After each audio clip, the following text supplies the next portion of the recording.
The college football experience, Tulane Green Wave 2023 season preview episode on the Sports Gambling Podcast Networks, brought to you by our very own Patreon. Yes, score exclusive perks, content, and contest, including our NFL win totals contest with $1,000 prize up for grabs. Join today at sportsgamblingpodcast.com/Patreon. We're also brought to you by Game Time. Download the Game Time app to get last minute ticket deals at the lowest price guaranteed. Use the promo code CFBX. And remember, as always, folks, to let it ride. This is Jerry Glanville, and you're listening to SGPN. Let it ride, brother.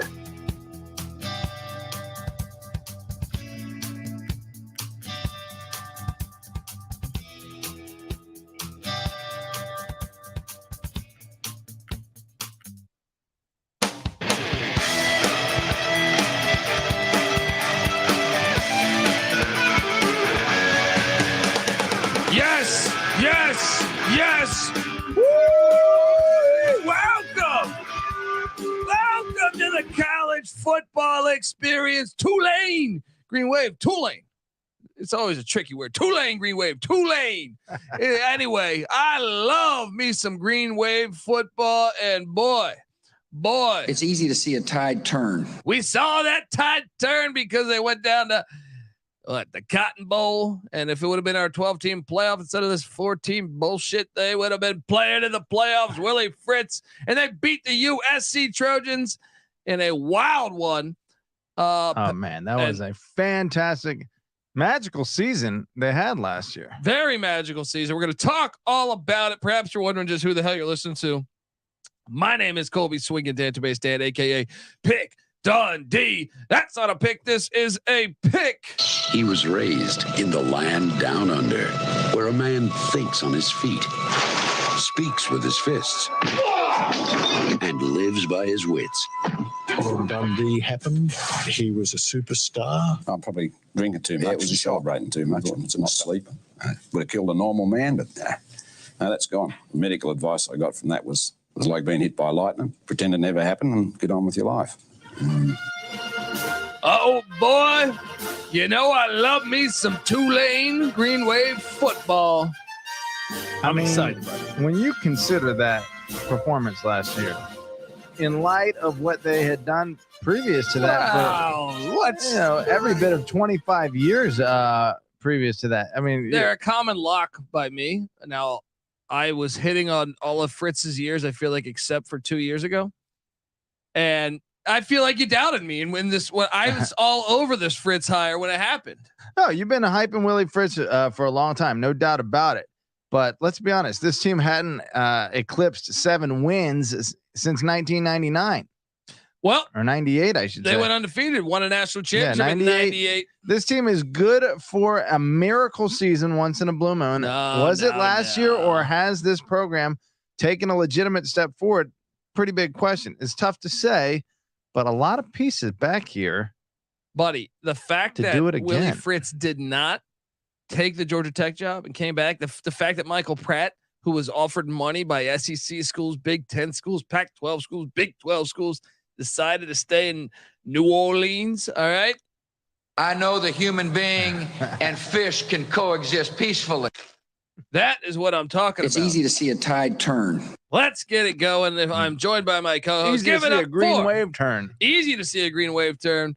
It was easy last year. It was very easy. 2-10 to 12-2. Biggest single season turnaround in NCAA football history. Ooh, that's called the new day and age of college football. That's called transfer portal. Tide turning, baby. Yeah. Tide turning. I'm joined by my co-host. Give it up for former JMU Duke defensive back, the burrito eating, sideline kiss stealing, wheeling and dealing, Patty C in the place to be. Hi-oh. What do we got going here? Let's do a little Tecmo appreciation here. Where's the Tulane Green Wave? All right. It's a team that did win the national championship in 98. They've won some prior to that, too. All right, go check. Do your history, folks. It ain't just John Hot Rod Williams. All right. Yeah, they've done their thing in the past. They have been. Since JP Losman, one of the most entertaining quarterbacks, Patrick Ramsey, Sean King, who's on Visa every every week. Get VSiT on the YouTube app. Patty C. Cranked out some quarterbacks from that little academic school. You know, they got people arguing, obviously Tulane in the conversation for expansion here. Maybe a Power 5 bid, you know, if that thing still exists. Get over there, get in the Power 5, Power 4. The academics at Tulane, it could be something that actually finally contributes, you know, instead of being a hindrance. Oh yeah, buddy. Let's go. All right. Buddy, what do you make of Willie Fritz? The fact he turned down the job. I've been high on Fritz for a long time, and I love the fact he wants to retire there. I love the photo of him back when he played at Pittsburgh State and he's got the mohawk. Just fantastic. Glorious. I'm a big fan of his slamming hot daughter. He's 197 and 114 all time, buddy. This guy wins. All right. So what? Central Missouri for 12, 13 years. Sam Houston State, Georgia Southern, worked his way up. The guy's not afraid to, you know, play football in some and then he's turning down Georgia Tech. Now, why did he turn down Georgia Tech? Because he wants to. I think there's a lot of speculation that you know, the bottom of the ring, Power 5s is not as good of an opportunity as the top group of 5s. And knowing that a 12-team playoffs coming with an auto bid, you can make a lot of sense that for your career's sake, it might make more sense to not take a Syracuse, not take a UVA, not take a Vanderbilt, and stay at some of these schools. Now, I can't remember the last time any of those schools finished in the top 10. Tulane finished number 9 last year. Next year, that would be good for a playoff berth. So maybe if he thinks he's going to have this thing rolling like that in the future, you can't win at those. You can't win at those institutions. At Tulane, you can. And look, and let's be honest, I think he likes being in the city of New Orleans. Get my limousine, ride on 85, get my Learjet, woo, and take off to New Orleans. You got it, New Orleans. If you're watching right now, I'm 42,000 feet. Easing on in. That's what Willie Fritz is doing. He's easing on in, buddy. All right. Folks, I want to tell you, we're going to break down the offense, defense, special teams, transfer portal. We'll go game by game on the Green Wave schedule. But before we do that, I want to tell you that the college football experience Tulane Green Wave is brought to you by Game Time. You ever been stressed out? You know, because I have. When you know, going to quickly just on the fly go to a game. You know, I can recall a time that I went to Missoula to catch the Grizzlies FCS college football. But man, Missoula does college football right. It's the biggest show in town. Everyone's talking about it days leading up. I was doing stand up in Missoula, and I had to quickly pivot to I was like, I want to go to this game that everyone's talking about. I know I've watched college football my whole life. I know that they're good, but man, I didn't know it'd be a very hard ticket to find because try it back. This is like 2009 or 10 or something like that. And I'm searching for the tickets on some of these online places. I can't find a ticket to save my life. I'm asking people at the dive bars around town, hey, you got an extra ticket? I'll buy it off you. I ended up finding one eventually, but damn if I didn't pay like 7 times the amount of what it should have been. Right. And I just wish there would have been something there like Game Time. All right. Because buying tickets to your favorite event should not be that stressful. All right. Game Time is a fast and easy way to buy tickets for all sports, music, comedy, anything theater near you. You know, I mean, it just sets you up with killer deals on the last minute tickets and their best price guaranteed. You can stop stressing over the tickets and start getting hyped for the fun you'll be having at the event. And let me tell you. Let me just tell you, folks, the Game Time really is the place for last minute ticket deals. Forget planning months in advance. Game Time has deals on tickets right up to the day of the event. Get exclusive flash deals, not details, on tickets for football, basketball, baseball, concerts, comedy, theater, all that stuff. The Game Time guarantee means you'll always get the best price. If you find tickets in the same section and row for less, Game Time will credit you 110% of the difference. So what are you doing, folks? Snag the tickets without the stress with Game Time. Download the Game Time app, create an account, use the code CFBX for $20 off your first purchase. Once again, terms apply. Again, create an account, redeem the code CFBX for $20 off. Download the Game Time app today. Last minute tickets, lowest price guaranteed, baby. All right. And remember, as always, folks, to let it ride. All right. We are back on the college football experience. Tulane Green Wave 2023 season preview. And Patty said we got to talk about the transfer portal because it's always bananas when in college football in 2023. And departing New Orleans, they did have some departures. Yangario, Booker, athlete, portal. Wide receiver, Dejon McDougal, portal. Cornerback, Kenyon Walker, portal. Offensive lineman, Hudson Lillybridge, portal. Great name. Defensive end, Carlos Hatcher heads out to the Chanticleers, the Cox of Conway, South Carolina. All right. This one was big here. Running back Cameron Carroll. I know they had Tyjae Spears, but the year prior, Cam Carroll was a guy I played all the time on our DFS shows, which once again, make sure to check those when season gets a little closer here. He heads out to the Florida Gators. That's a substantial loss. Yeah. I mean, I know 3 yards last year, like you said, in the one game, but prior to that, 364, 741, 516, a lot of experience. He could play. Linebacker, Armani Dixon, portal. Offensive tackle, Keenan McNeely, probably, portal. Cornerback, Caden Robinson, portal. How about this one here? Cornerback, Jaden Kennedy to Ole Miss. Tough. Can't say I blame him. Tough. It does. How about hurt. this one? Safety, Andre Sam, LSU. When DBU is coming for your DBs. Tough. Yeah. Offensive tackle, Joseph Solomon. Especially in state. Ouch. Joseph Solomon heads out to Appalachian State, the Mountaineers in Boone, North Carolina. Wide receiver Tariq Presley's in the portal. That's what they lost. So what do you think? Some hits, but some hits. Day McDougal, 6 on the team in rushing. That's a great name. Look, yeah, I think overall a little depth loss, but not backbreaking losses there. Well, let's talk about what's coming in, because I think if you're a Green Wave fan, you got to be going like this. Let's go. Hopefully you're watching youtube.com/the college experience. AJ Hampton, cornerback from Northwestern. All right. He knows about the car wash. He is coming in to New Orleans. All right. Linebacker Tyler Grubbs from Louisiana Tech said, I had enough of this rust in Louisiana. Let me get down to New Orleans. Drinks taste better in New Orleans. All right. I'm sure they do. Wide receiver Dante Fleming from the Louisiana Raging Cajuns.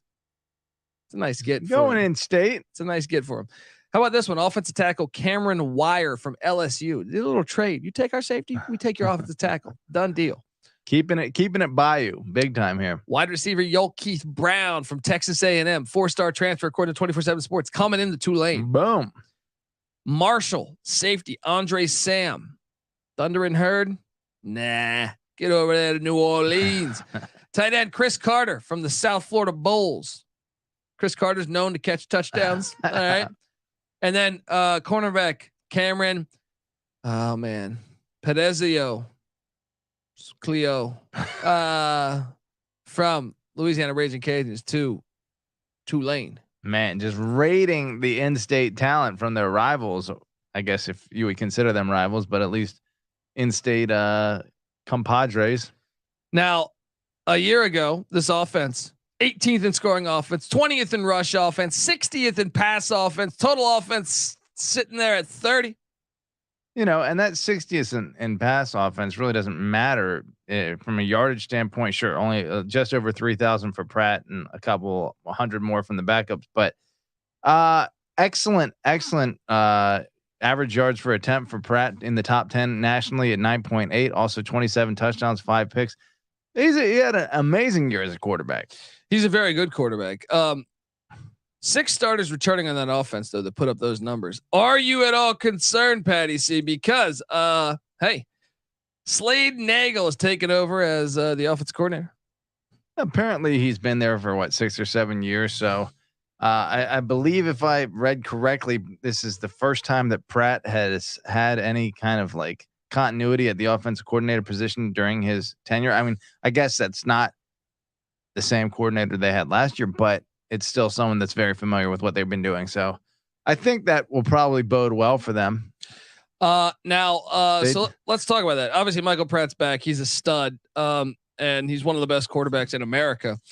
They also have Kai Horton if something was to happen to Pratt behind him. The running back position, obviously Tyjae Spears gone. Also Cameron Carroll gone. Tyjae Spears led the nation with 21 touchdowns last year. That's a massive loss.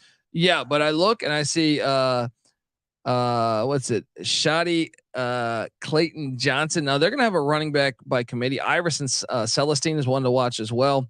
Arnold Barnes and Mekhi Hughes. They're going to kind of have a running back by committee thing, I think, going, but I don't worry about that. Wide receiver Jha'Quan Jackson's back. He was second team all AAC a season ago, 750 yards, right? Yep. Getting him back with the likes. Now you're breaking in a redshirt freshman and Chris Brazzell. They also have Dante Fleming, the transfer that I alluded to from Louisiana. And then wide receiver Lawrence Keys and Keith Brown as well. A lot of inexperience at the wide receiver position other than Jackson. I want to say two of those receivers, Keys and I think Jackson, were both Jackson a great punt returner, Keys a great kick returner. So you figure they've got some speed coming back at that position. Yeah, but I do think you circle the wide receiver. I don't worry about the running back spot because they've had different running backs. I feel like the whole Fritz era, even though Spears was a stud. Yeah. I just feel like they got guys. All right. I mean, Tyjae Spears, 3rd round draft pick at running back. That's like that's as high as running backs go these days.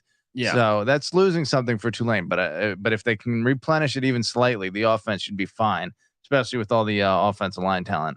Did you mention those returning starters on the offensive front? No, I was about to get to that right now. The offensive line, you got to love what they got going here because center Sincere Haynesworth, not sure if he's related to Albert, but he's first team all AAC a season ago. Supposedly an NFL prospect. He is back. How about this, Petty? See 4 of 5 back on the offensive line. And guess who that 5th guy is? Left tackle Cameron Wire, who comes in from LSU. This offensive line is going to be rolling. They got guys. Look, Prince Pines was first team all AAC a season ago as well. This offensive line is going to be studs. All right. Watch out. That's why you should be high on Fritz, buddy. Now let's talk about the defensive side of the ball. But before we talk about the defensive side of the ball, I want to tell you that the college football experience is brought to you by Sports Gambling Podcast Patreon. Yes. Sign up for the Patreon to get access to exclusive contests, including the NFL win totals contest with $1,000 first place prize. Besides the season-long contest, they also have weekly contests just for the patrons, plus a monthly SGP Stories podcast. Yes, you might hear some great stories from the crew there, behind the scenes, ad-free. There's even going to be there even is a Discord channel for the patrons. Only you out there in the universe can prevent corporate gambling. Do your part and sign up today. sportsgamblingpodcast.com/Patreon. That's sportsgamblingpodcast.com/Patreon. All right, Patty, see, we're back. We're about to break down the defense for the Tulane Green Wave.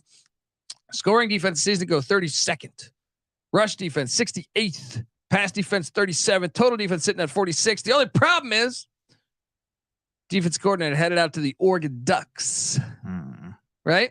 Then they went and hired Lance Guidry from Marshall. And after 2 weeks, he took the Miami job. So now comes in Shail Woods.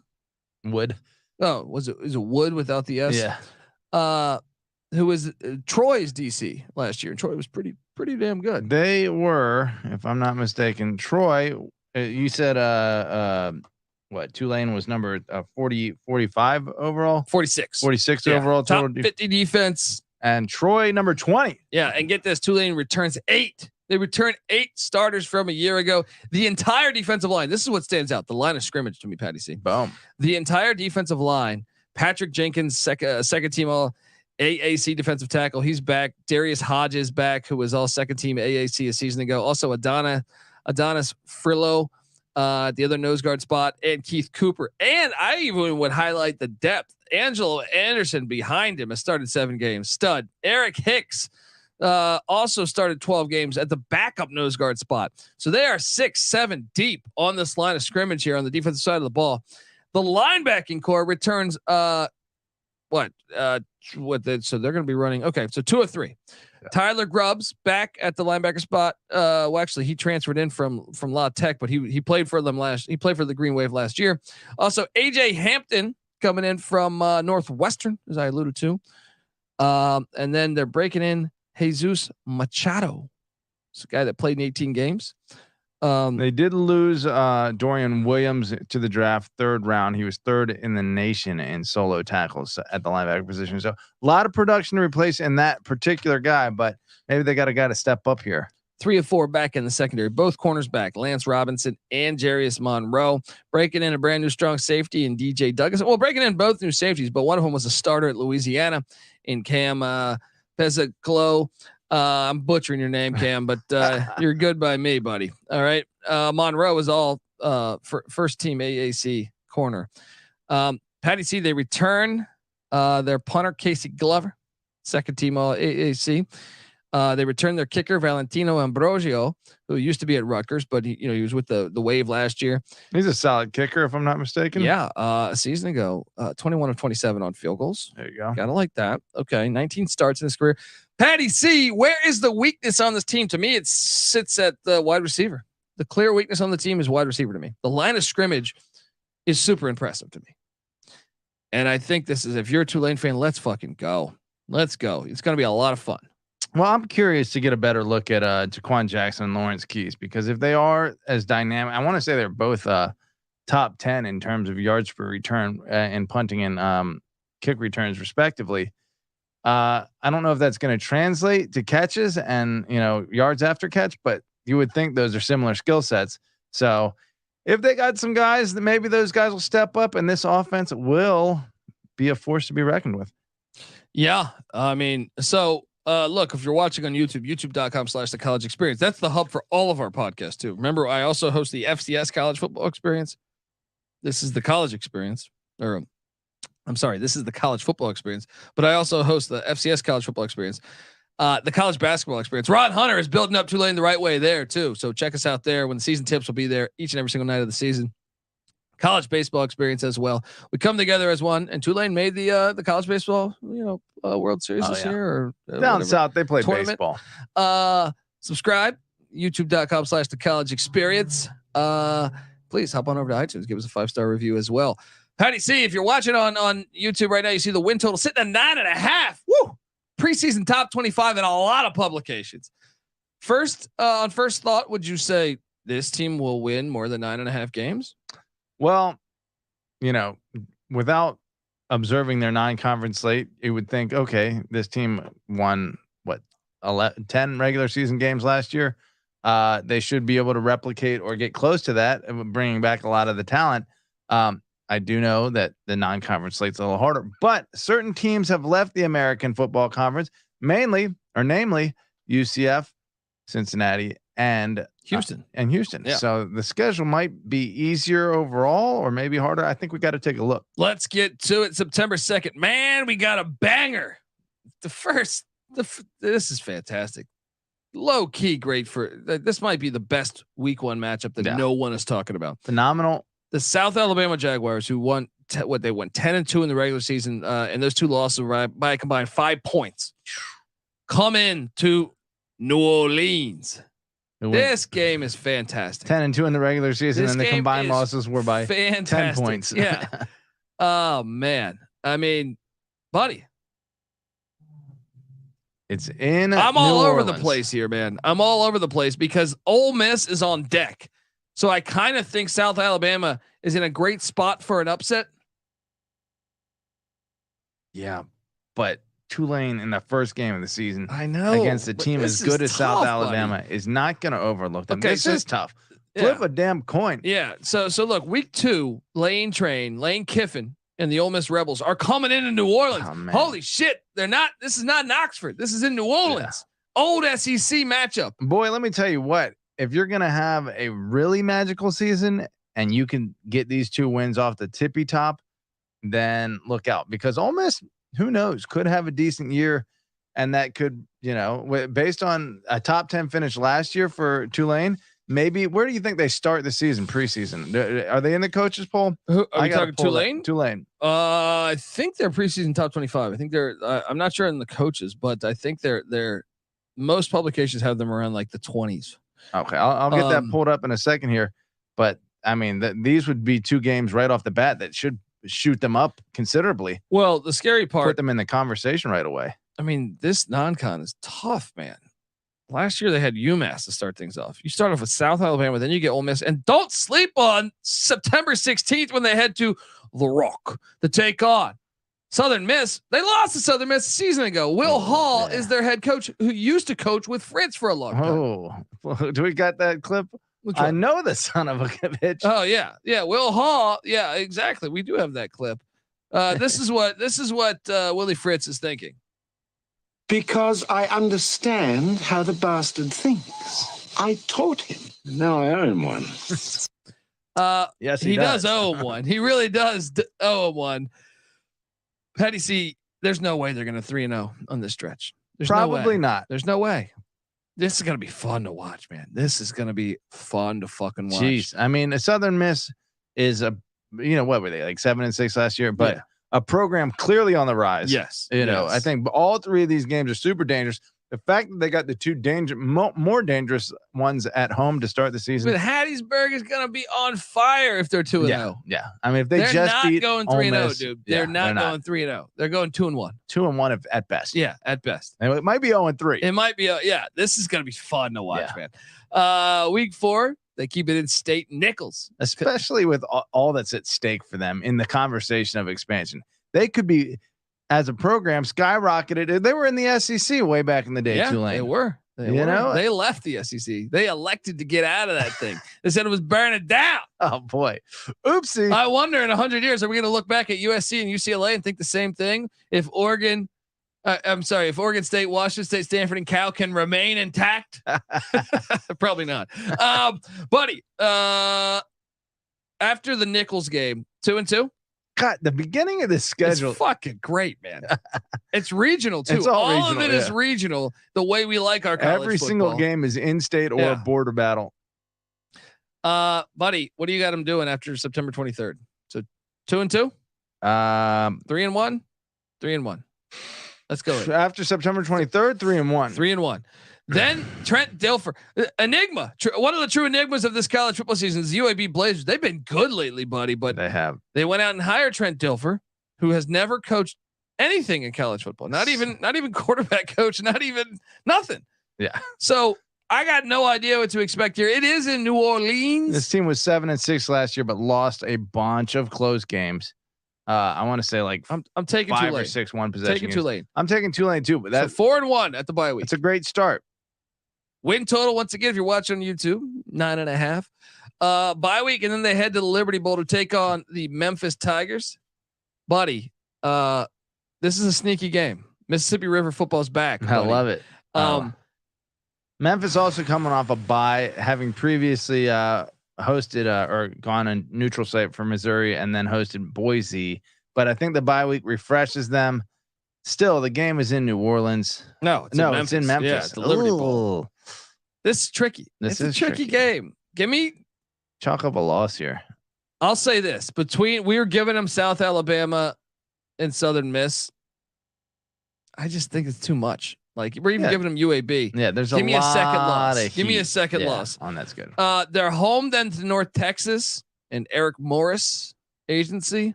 That's a win. That's a win, but they're not bad. They played for the CUSA Championship a year ago. Watch out. Yeah. Then they head down to Houston, Texas, take on JT Daniels, 39 years old, and the Rice Owls. Hey, I kind of like the Rice. Tulane's gonna win, but the Rice is going to be better than people think. Yeah. I mean, you got to go to their neck of the woods. And then they head to Greenville, North Carolina on November 4th. Second end of a back-to-back.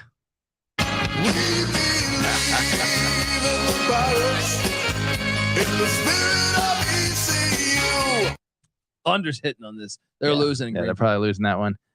They come back though to Yulman. They take on the Tulsa Golden Hurricane. That should be a win. But man, the final 2 weeks of the season are bangers. They're heading to Boca Raton to take on Tom Herman. They did beat TCU or ECU 24-9 last year. But what happened the last time they came into Greenville? I do believe. Just say it. I do believe ECU dropped a 50 burger on them. I'm just saying they were 2-21. They were 2-10 that year. They were 12-2 last year. 0-1 in Greenville, baby. Okay. I don't think we should definitely chalk up a loss there, but I think, between this, between ECU and then Florida Atlantic, which gives that Tom Herman, Casey Thompson there. The hell out of here with Florida Atlantic. Get that shit out of my They're face. contenders, dude. They're contenders to win the championship. Tulane will slap Florida Atlantic. Loss. And then they're home to the Roadrunners of UTSA. Patty C. They do avoid SMU on the schedule, which I think could be good. They do avoid Biff Poggi and the Charlotte 49ers and USF, but Patty C, I'm on the under here. As much as I want Tulane, and I hope I'm wrong, I really fucking hope I'm wrong. When I look at South Alabama, Ole Miss, Southern Miss, that's 3 right there. I think UAB is tricky. I'll put that as a 4th. Memphis as a 5th. At ECU as a 6th. At Florida Atlantic as a 7th. Home to UTSA. I see 8 games that are kind of all over the place, right? I don't see that many. I guess there are a lot at the beginning of the schedule. You're right. I see 8 games all over the place. And do you tell me if if they go 5-3, I think Fritz should be happy. Yeah. So I am on the under. Yeah, it's tough to. I mean, let's take a look at last year again, though. Most of the wins pretty convincing. They although beat the Big 12 champs, in Kansas State in a game in the Little Apple. But at the same time, buddy, no. They beat Cincinnati. They beat UCF. They beat USC. They did lose the Southern Miss, who's on the schedule again. They beat Houston. All Power 5 teams. In fact, 1, 2, shit out of 3, 4, and 5-0 or 6-0, I guess, against. No, they did lose to UCF one time, so 5-1 against Power 5 last year. Look, this team's ready to make the jump, Colby Dan. I don't know if I'm taking the over. That. No, I'm not taking the over. I think 9-3, 8-4. Beginning of the season is going to be fucking awesome to watch. Yeah, I can't wait for Tulane football. Now, if they have a magical run again, they get these W's, right? Yeah. Say they're undefeated going into that UTSA game. Stop it. Say they're undefeated. Believe for a second, right? Yeah. UTSA is preseason number 23 right now, right? Yeah. So Tulane, by the way, starting the season number 19. I just saw that. UTSA number 23. Say they're both in the top 10 or 15. Is this the kind of game that could launch Tulane into the top 12, 5, 6, 7? And then maybe they get like the likes of SMU, who they don't face in the regular season. They have a special year and they face them in the conference championship game. Sure. Could things align to push a team like Tulane? I think they need more history for the pollsters to respect them enough. I think really Willie Fritz after a trip to Hattiesburg is going to be sounding like this. I'm dying in this fucking country ass fucked up Buddy, town. they're down in New Orleans. That's every day of their life. I can't see pollen. Let's get the fuck out of this country, mother. All right, look, before we get out of here, I had a chance to sit down with Michael Barker, aka College Football Campus Tour, to talk about his experiences to New Orleans and Yulman Stadium. So with no further ado, here's that interview. Joining me on the College Football Experience Tulane Green Wave 2023 season preview is none other than Michael Barker, a.k.a. College Football Campus Tour. Yes, College Football Campus Tour on Twitter, at CFB Campus Tour. You need to follow it because Michael has been to every single FBS stadium. Yes, all 133. He also has been to a ton of the FCS D2, D3, and he documents all of his travel via his Twitter page. Folks, it's not just one game a week. This is 5, 6, 7 games every single week. He went to 3 in one Saturday last year. You got to follow this page. It is a must follow. He talks about the histories of the stadiums, does the photo of the game. It's absolutely fantastic. Michael, I appreciate you hopping on the show to talk a little Tulane Green Wave football and Yulman Stadium. Yeah, this is a fun one. You know, big world-class city, New Orleans. You can't have a bad time in New Orleans or at Yulman Stadium. Yeah, I'm looking at this, and I know it's rather new because I remember when I was watching college football, since the early 90s, late 80s, and I remember all those games at the Superdome. Personally, I hated it, and I'm so glad they have their own stadium now. Talk to me about the history of Yulman Stadium. Yeah, it's interesting because on Twitter, sometimes I'll do questions like, which historical stadium would you have wanted to see a game? And a lot of people say Tulane Stadium, which was Tulane's home from 1926 to 1974. When the Superdome was built in 1975, Tulane Stadium was aging, so they went to the Superdome. They played there until 2013. One of the fans kind of synced up with your feeling, which was the Superdome seats 75,000 people, and it's off campus. And so even if you have 35,000 people at the Superdome, it looks like nothing. It's much more difficult to get to. So Yulman Stadium back on campus is just as much of an accomplishment as anything. It's named after Richard Yulman, who's the CEO of CERTA. He dropped 25 mil as a donation for the stadium construction. He got his name up there. And the Sickos committee, shout out to them. They always talk about the weight of trophies. Well, the best feature at Yulman is a 3,353 pound angry wave made of fiberglass of steel, 14 feet high, 20 feet wide, and it sits atop the scoreboard. And it's just, you see the Tulane Wave on the side of the helmet, one of the coolest mascots in all of college football. Yes. So imagine a 3,300 pound one looking over the stadium at Yulman. It's awesome. Absolutely fantastic. Absolutely fantastic. I'm so glad they're out of the Superdome. Tell me, how many times have you been to Yulman? So I've been there for 3 games, and 2 of them were extremely memorable. 2019, they played Houston, and they were down by 4 points with a couple seconds left. They hit a slant. I want to say McCleskey, I'm thinking, is the wide receiver, if I remember right. But I think you're right.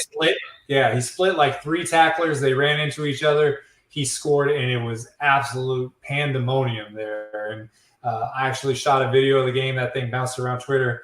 But that's not even the best experience I had. Last year, they played in the AAC title game versus UCF. Record crowd, biggest one ever. Yulman, 30,118. And they went off. They beat them 45-28.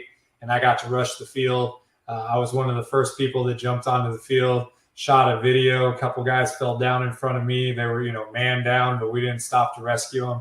And it was one of the best experiences that I had all last season. So 2 great games at Yulman, and I really recommend it for everybody to go check out a game in New Orleans. Yeah, you're selling me on it right now. And folks, that's part of the college experience. You do tear down the goalpost. You do rush the field.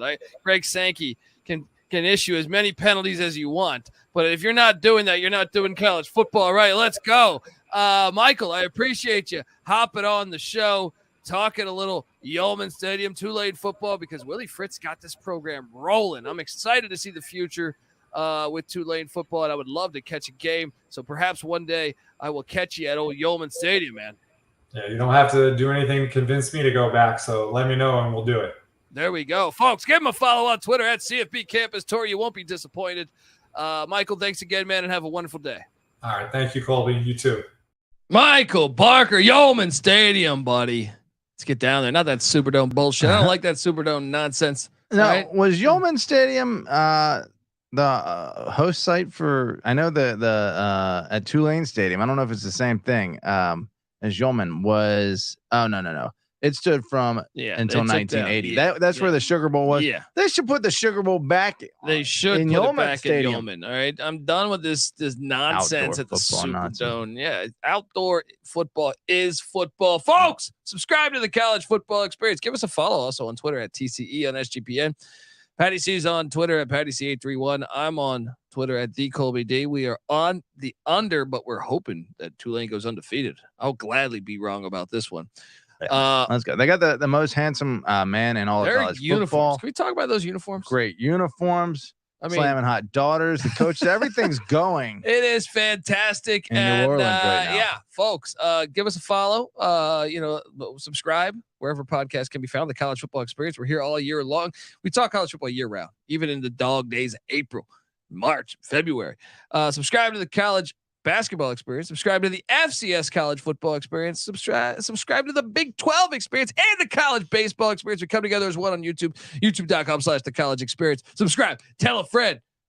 Folks, get the SGPN app. It's free to download in the App Store and Google Play Store. Check out the Sports Gambling Podcast as they break down all 32 NFL teams. And until next time, this is the College Football Experience, Green Wave style. You better start thinking about yours. And we out of here.